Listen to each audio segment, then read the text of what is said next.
Halo, nawasalimu kwa jina la Mungu wa asili.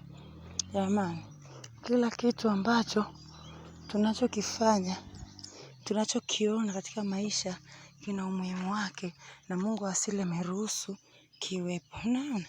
Kama hiki hapa ni kichuguu.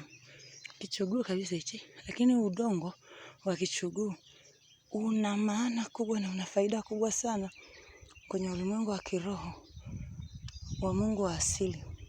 Huu ni udongo wa kichuguu. Hichi ni kichuguu cha mchwa. Huu udongo unaoona yaani una kila aina ya msaada katika maisha yako wewe ambaye unateseka.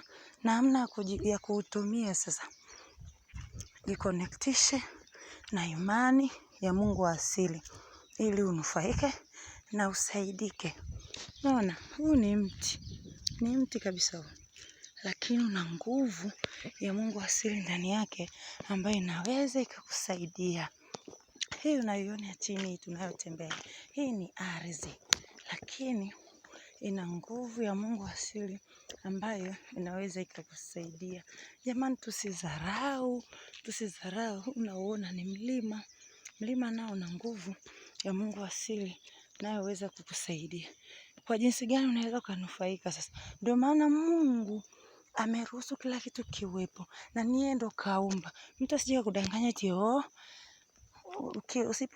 ukiamini vitu kama hivi au ukivitumia eti ni dhambi.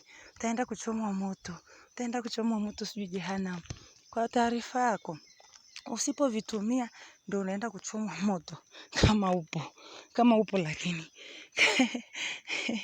Kwa hiyo sasa lazima tuvitumie. Kwa sababu utaenda kuulizwa na Mungu, kwa nini umeshindwa kutumia vile ambavyo nimekukabidhi mikononi mwako uvitumie. Na matokeo yake umeishi kwa mateso, umekuwa choka mbaya.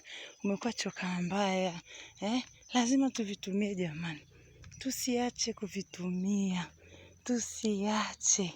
Hivi ndivyo vinavyotusaidia. Kwa jina la Mungu wa asili, ili upate matokeo sasa. Lazima kuna kanuni unatakiwa ufuate za Mungu wa asili. Ni kanuni zipi? Nitafute kwa 0758 955 037.